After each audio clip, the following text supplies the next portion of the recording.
and I'm standing on the subway. Now I have to stand up to show you. I'm standing on the subway like this. This is me on the subway. And there's a person here. You know, this is my corresponding. Yours the stander, and there's your sitter, looker at Dicker. They're just right there. I mean, that's what they have no choice.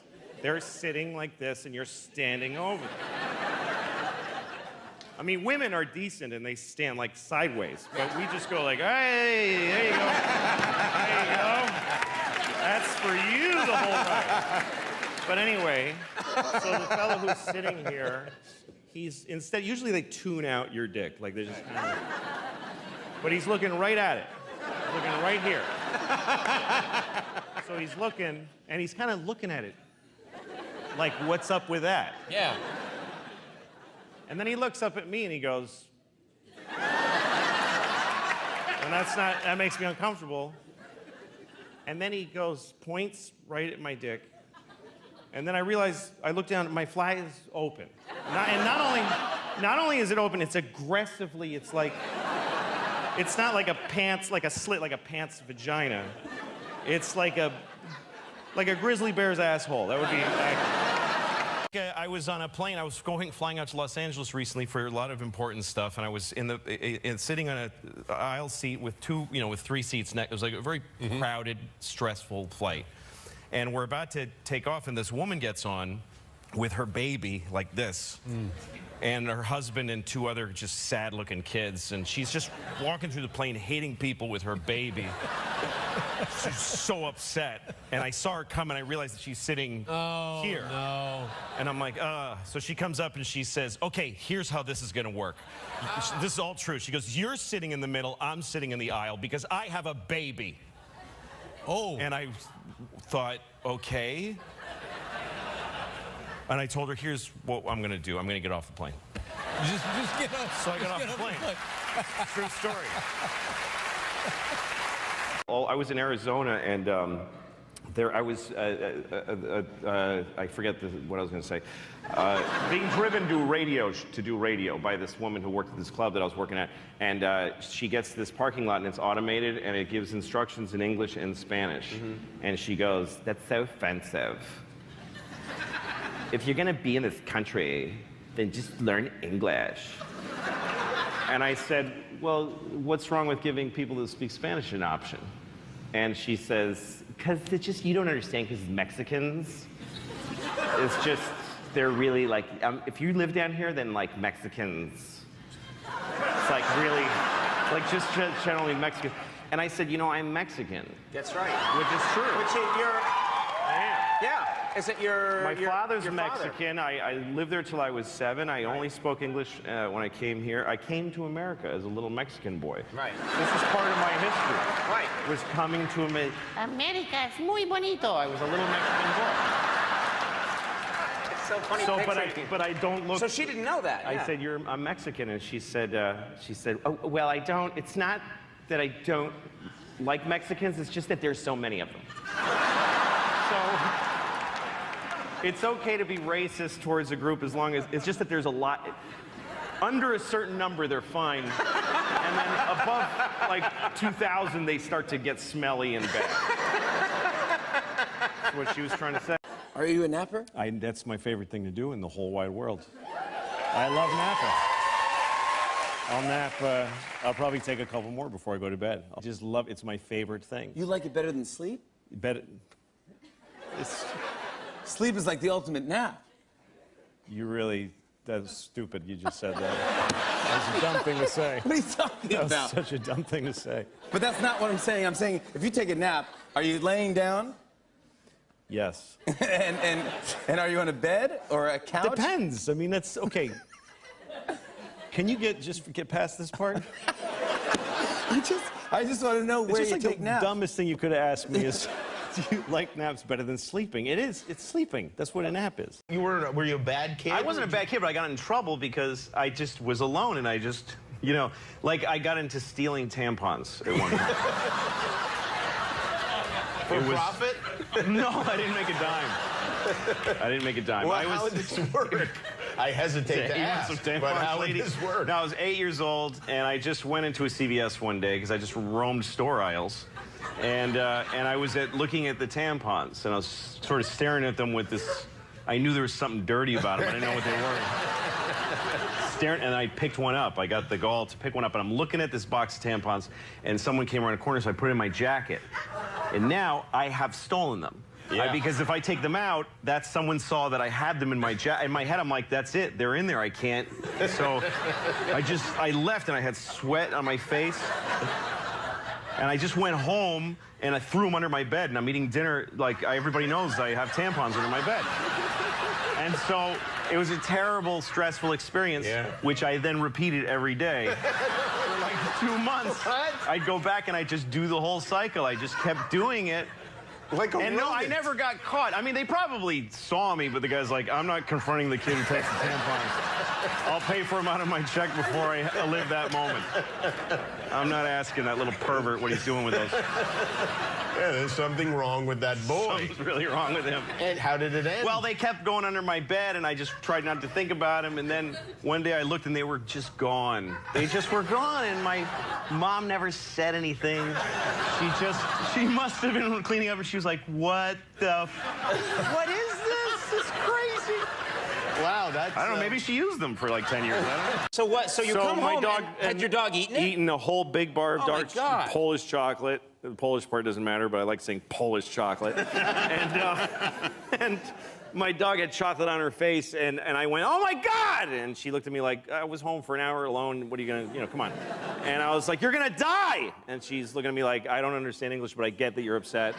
And so I'm thinking, I gotta get hydrogen peroxide into this dog, but I don't have any. So I've gotta go to the pharmacy, and she needs to come with me because there's no time. Right. I'm in New York City, and I put the leash on her. She's like, excited, we're going for a walk. And I'm running, and she's like, this is great for you. You never exercise. And she's just enjoying it. And then we get to the pharmacy, and she's waiting for me when I come out, and I've got a bottle of hydrogen peroxide that I have to make her drink. Yeah.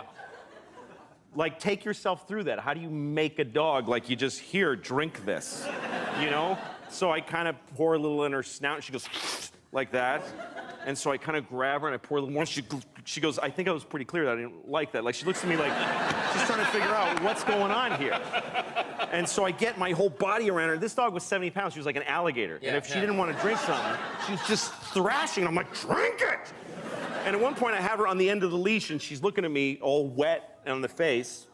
And she gives me this look like, I don't know what happened to you, but our thing is over. I'm not into you anymore.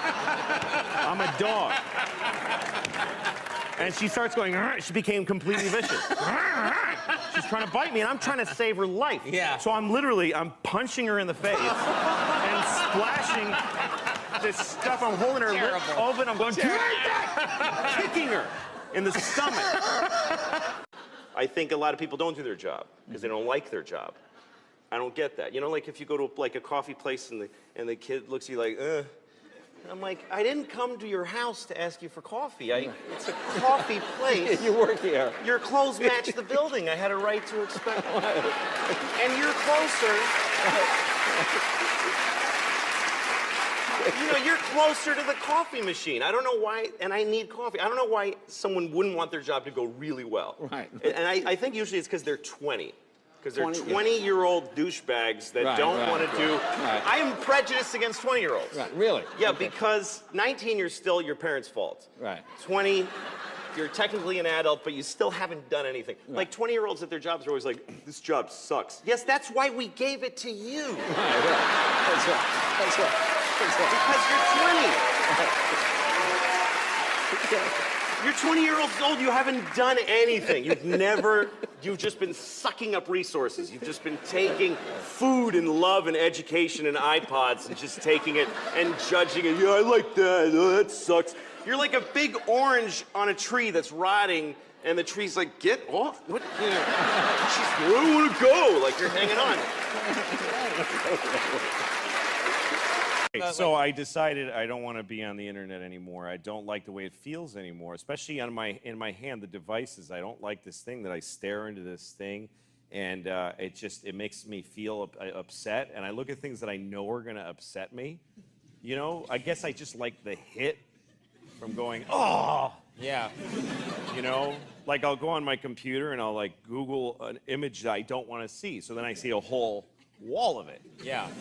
You know, like big dicks with nails in them.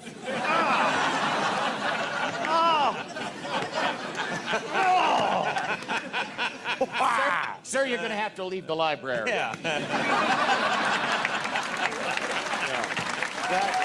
Tell people, I'm fascinated about how you got the show on FX. I have this show. They said, yeah. we want you to do a TV show, and Right. what did you say? Well, I didn't need a TV show. I was in a unique position. I was on the road doing stand-up, and I liked it. So they said, you want to do a TV show? And I was like, okay, but only if I get to do it the way I want. And they go, yeah, we'll give you a lot of creative freedom. And I said, no, I mean, I don't even want you to know what the show's about until it's totally completed. And they said, well, that's unreasonable. We need to oversee programs that are on our show. And I said, of course, so let's not do it. And see, this is genius. It's a great position really to be is in. genius, yeah. So they said, okay, we'll let you do the show without supervision. But then they said, we need to know who's on the show. And I said, I'm not telling you.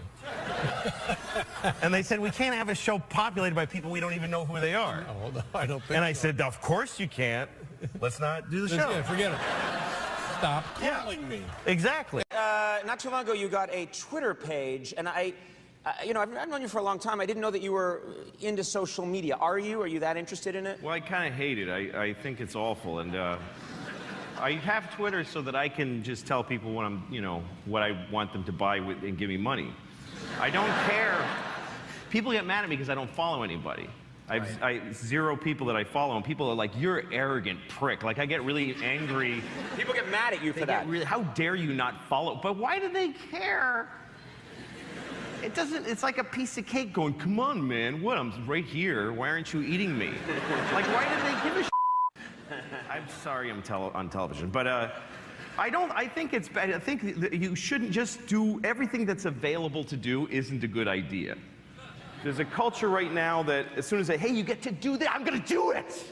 There's no sort of like, maybe that's not just the constant, nobody takes in life unless it comes through this. Yes. Like whenever I see a televised event that's a huge, like the Olympics opening ceremony or a Times Square at midnight on New Year's Eve, everybody, they see seas of people all looking at it through their phone. Yeah. Like there's explosions and acrobats, but they're looking at it through a little 3-inch screen.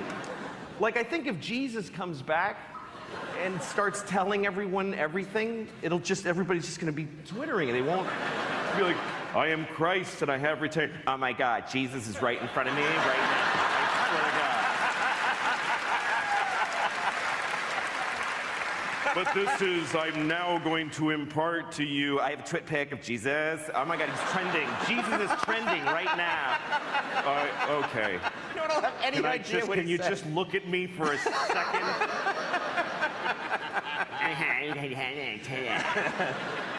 I don't believe in saving money. I think it's arrogant. It's arrogant to save money. Because you could die. Yeah. And it's like holding in a breath, like breathing. I'm not letting it out. I worked hard for this, you know. Right. It's not a good attitude because I have children. Yeah. And I should be saving for them, and I'm way not. Not saving? No, it's really bad. I'm so not preparing for their future or even near present. Wow. I'm not. They have no idea how close to oblivion they are right now. If I die tonight, they'll be homeless tomorrow morning. Wow. Yes. They'll get both pieces of news at the same time. Oh, man, that's a horrible Your thing. daddy's dead, and get your and get out. Wow. Because, No, so why work so much if money is not an issue? Well, here's the thing. Why should they get the money? Yeah. I did the shows. Why do they get the money? Right, yeah. I don't believe in it. I don't believe in raising your kids rich. Right. Is the worst thing you can do for them, or really more for the people that they're going to impact later in life. Yeah. Because there's no way somebody who's raised rich is not going to be a piece of human being. There's just no way. I mean, I know.